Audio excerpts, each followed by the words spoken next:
ॐ वर्णानामर्थसङ्घानां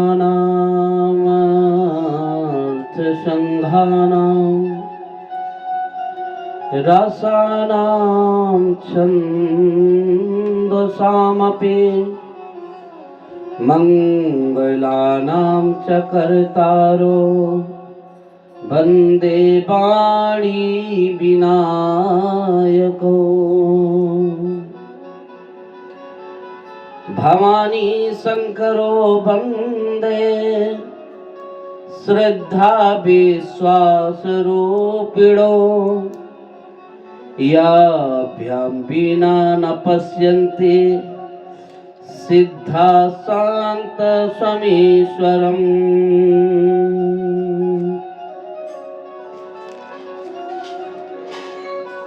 प्रिय रामचरितमानस के प्रेमियों, आज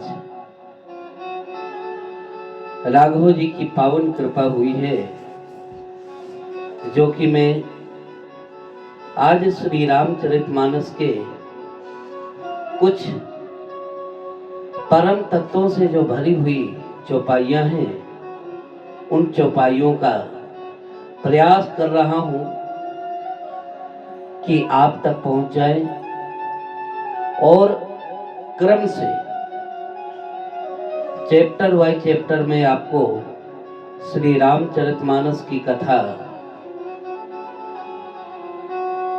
श्रवण करवाने का प्रयास करूंगा। बंदहु गुरुपद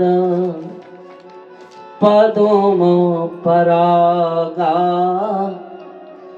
सुरुचि सुवास सरस अनुरागा अमी अमी अमय चोरन चारो समन सकल भव रुज परिवारो। गोस्वामी तुलसीदास जी ने कितने सुंदर भाव में लिखा है, बंदहु गुरुपद पदुम परागा। तुलसीदास जी कहते हैं, मैं श्री गुरुदेव के चरणों के रज की वंदना कर रहा हूं। क्यों? जो सुरुचि, सुंदर, स्वाद तथा अनुराग रूपी रस से परिपूर्ण है। वह जो अमर मूल होती है ना, संजीवनी, संजीवनी जड़ी का सुंदर चूर्ण है। क्यों? जो संपूर्ण भव रोगों से पार करने वाली होती है। क्यों? श्री गुरुपद नख मणि गण ज्योति सुमिरत दिव्य दृष्टि होती दलन मोह तमसो सो प्रकाशो बड़े भाग और आवे जासो। श्री गुरुदेव के चरणों की वंदना में गोस्वामी तुलसीदास जी कहते हैं, गुरु महाराज के चरणों के जो रज नखों की ज्योति मणियों के प्रकाश के समान है। देखिए, जो गुरुदेव के चरणों की रज मणियों के समान, यानी जिस प्रकार से अंधेले में मणि को रख दिया जाए ना तो एकदम उजाला हो जाता है, उसी प्रकार से श्री गुरु के चरणों का स्मरण और ध्यान करने से हमारे हृदयांगत जो भी अंधकार है ना, वो सदा सर्वदा के लिए बेनष्ट हो जाता है महाराज। और ये आता कब है? जो भाग्यवान। भाग्यवान कौन है? जिसे श्री गुरुदेव के चरणों की कृपा रज प्राप्त हो जाए। क्योंकि गोस्वामी तुलसीदास जी आगे कहते हैं, उख रही विमल बिलोचन ही के, मिटही दोष दुख भव रजनी के, सूझहि राम चरित मन मानिक, गोपुत प्रगट जह जो जहि खानक। क्यों? जब हम गुरुदेव के श्री चरणों के रज की वंदना करते हैं ना, तो जब गुरुदेव का स्मरण अपने हृदयांगत विराजमान करते हैं या गुरुदेव के श्री चरणों का ध्यान अपने हृदय में लाते हैं ना, तो हमारे जो अज्ञान रूपी नेत्र है ना, खुल जाते हैं। जो हमारे अज्ञान रूपी नेत्र है ना, जिस अज्ञान के अंधकार में हम डूब रहे हैं, वो नेत्र खुल जाते हैं और सदा के लिए हमें उजाले की प्राप्ति हो जाती है। क्यों? संसार रूपी रात्रि के दोष दुख मिट जाते हैं मात्र गुरुदेव के चरणों का स्मरण करने से। क्यों? रामचरित्र रूपी मणि और माणिक्य, गुप्त और प्रगट, जहां जो जिस खान में है ना, सब कुछ दिखाई देने लगता है। इसलिए महाराज गोस्वामी तुलसीदास लिखते हैं, सुनि समझहि जन्म उदित मनो, मज्जहि अति अनुराग, लहि चार फले अक्षत तनो, साधु समाज प्रयाग। जो मनुष्य इस संत रूपी तीर्थराज का प्रभाव प्रसन्न मन से सुनते हैं ना और समझते हैं, फिर अत्यंत प्रेम पूर्वक इसमें गोते लगाते हैं और बोले वो इस शरीर के रहते ही धर्म अर्थ काम मोक्ष चारों फल पा जाते हैं। क्यों? साधु चरित शुभ चरित प्रकाशो, साधु चरित शुभ चरित कपासो, बिरस बिसद गुणमय फल जासो। गोस्वामी तुलसीदास जी कहते हैं कि गुरु और साधु, गुरु महाराज के चरणों की रच कोमल और सुंदर, इतनी सुंदर है कि महाराज नैनों का एक बड़ा सुंदर अंजन है। अंजन का मतलब एक काजल है। मान लीजिए हमें दृष्टि दोष हो रहा है और यदि अगर हमने वो अंजन लगा लिया, जो हमें धुंधलापन दिखाई दे रहा था वो अंजन लगा लिया, तो हमारे सारे दोष दूर हो जाते हैं। उसी प्रकार से श्री गुरु महाराज एवं संतों के स्मरण मात्र से हमारे नेत्रों का जो दोष है ना, वो हमेशा के लिए दूर हो जाता है। भगवत प्रेमियों, क्यों? बंदौ प्रथम महीसुर चरना, मोह जनित संशय सब हरना। गोस्वामी तुलसीदास कहते हैं सबसे पहले मैं महीसुर चरणा, ब्राह्मणों के चरणों की रज की वंदना करता हूं, जो अज्ञान से उत्पन्न संदेह हरने वाले हैं। फिर सब गुणों की खान संत समाज को प्रेम से सुंदर प्रणाम किया है। महाराज इसके बाद गोस्वामी तुलसीदास जी का भाव देखिए, उन्होंने जानी क्या क्या नहीं लिखा। उन्होंने तो यहां तक लिख दिया, साधु चरित शुभ चरित कपासो, निरस विषद गुणमया फल जासो। अच्छा, साधुओं का वर्णन करते गोस्वामी तुलसीदास जी ने कितना सुंदर संकेत किया है। संतों का चरित्र कपास के समान शुभ माना जाता है। क्यों? जिसका फल, जो कपास होता है ना, उसका फल तो बड़ा नीरस होता है, लेकिन कपास में एक गुण बहुत सुंदर होता है। संत चरित्र में विषय शक्ति नहीं है, इसमें वह भी नीरस है। देखिए, कपास हमेशा उज्जवल होता है, और कपास में एक गुण भी है, जैसे संत के हृदय में होता है। क्यों? संत का हृदय भी अज्ञान और पाप रूपी अंधकार से रहित होता है, इसलिए विशद है। और कपास में गुण बड़े तंतु भरे होते हैं, जैसे कपास का धागा सुई के किए हुए छेद को अपना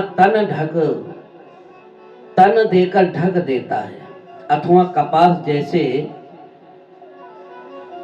लोढ़े जाने, काटे जाने और बुने जाने वाले कष्ट सहकर भी वस्त्र के रूप में परिणित होकर दूसरों के गोपनीय स्थानों को ढकता है, उसी प्रकार जो संत होते हैं ना, संत हमेशा दूसरों के छिद्रों को, पापों को ढककर और उसे संसार में पूजनीय और वंदनीय बना देते हैं।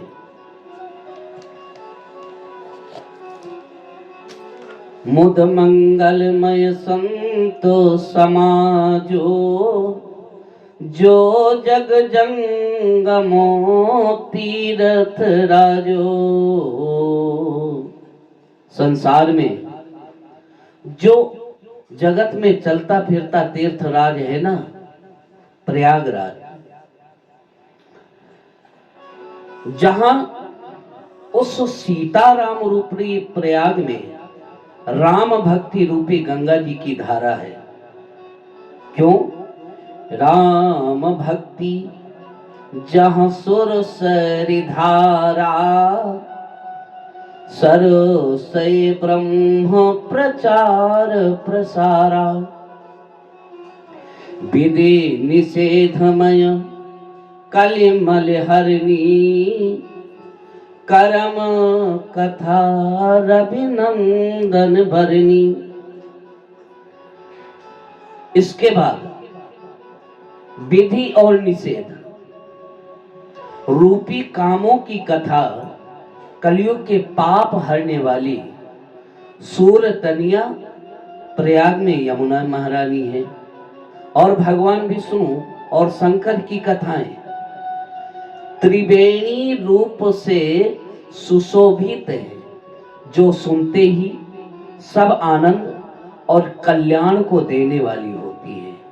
भगवत प्रेमियों, गोस्वामी तुलसीदास जी ने तो यहां तक लिख दिया कि सुन समुझ ही मन मुदित मनो, महजहि अति अनुराग, लाही चार फल अछत तनो, साधु समाज प्रयाग।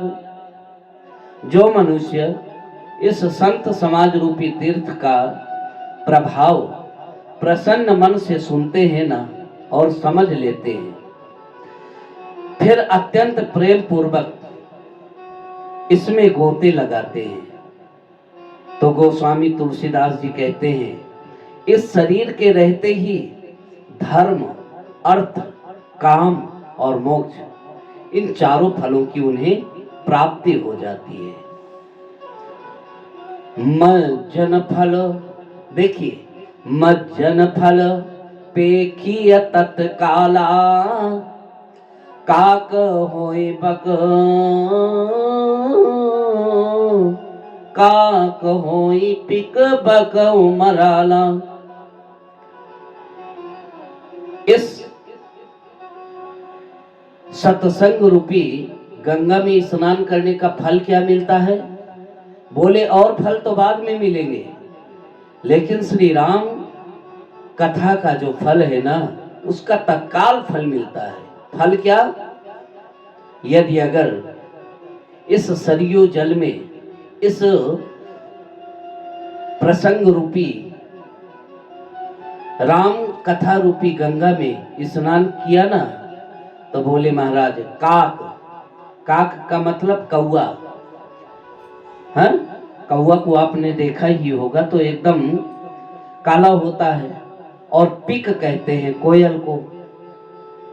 तो अब कौआ तो काला ही रहेगा, परंतु उसके स्वभाव में, उसके प्रभाव में, उसके वाणी में इतना प्रभाव आ जाएगा कि कौआ भी कोयल की तरह श्रवण करने में अच्छा लगने लगता है। अच्छा, यह सुनकर कोई आश्चर्य ना करे, क्यों? संतों के सत्संग की महिमा आप सभी जानते होंगे। गोस्वामी तुलसीदास जी ने यहां तक लिखा है कि बड़े बड़े अमलात्मा, विमलात्मा, महात्मा संत, वाल्मीक नारद घट जोनी, निज निज मुख न कही निज होनी। वाल्मीकि जी, नारद बाबा, अगस्त महामुनि ने अपने अपने मुख से अपनी होनी यानी जीवन का वृत्तांत कहा है। अरे महाराज, जो जमीन में चलने वाले और आकाश में विचरने वाले जीव जंतु हैं ना, जितने जीव इस जगत में हैं, उनमें से जिसने जिस समय जहां भी जिस किसी यत्न से बुद्धि, कीर्ति, सद्गुण, विभूति, ऐश्वर्य और भलाई पाई है ना, उन सब का प्रभाव है मात्र सत्संग। क्योंकि गोस्वामी तुलसीदास जी ने स्पष्ट कहा है, देखो, बिनु सत्संग विवेक न होई, राम कृपा बिनु सुलभ न सोई। ध्यान रखना, बिना सत्संग के विवेक यानी ज्ञान नहीं मिल सकता है, आप कितना भी प्रयास करें। और वो मिलेगा कब? जब तक राम जी की कृपा नहीं होगी। क्यों? जैसे पारस मणि का स्पर्श पाते ही लोहा स्वर्ण बन जाता है, सुंदर बन जाता है, किंतु दैव योग से यदि अगर कभी कोई सज्जन भी कुसंगत में पड़ जाते हैं ना, और यदि अगर उन्हें भी संतों की कृपा मिल जाए, संतों का सत्संग मिल जाए, तो महाराज कहते हैं उनका जीवन किस प्रकार से खिल जाता है, जैसे कीचड़ में कमल खिलता है। आपने कभी देखा होगा, कमल कीचड़ में खिलता है, परंतु कमल की खूबियां क्या है? कमल सबको देखने में प्रिय लगता है, अच्छा लगता है। उसी प्रकार से गोस्वामी तुलसीदास जी ने संतों के चरणों की वंदना किया। अब संतों के स्वभाव का वर्णन देखिए। तुलसीदास लिखते हैं, संत सरल चित जगत हित जानी, स्वभाव स्नेह, बाल विनय सुनी करि कृपा, राम चरण रति देहु। क्यों? कहते संत सरल चित जगत हित जो संतों का स्वभाव होता है ना, सरल होता है। अच्छा, संतों में एक अच्छाई क्या होती है, वह हमेशा संसार का कल्याण चाहते हैं। बाल विनय सुन कर कृपा, राम चरण रति देव। गोस्वामी तुलसीदास जी कहते हैं, जिस प्रकार से बालक अपने माँ के सामने मचल जाता है ना, तो माता उसकी इच्छा को पूर्ण करने का प्रयास करती है।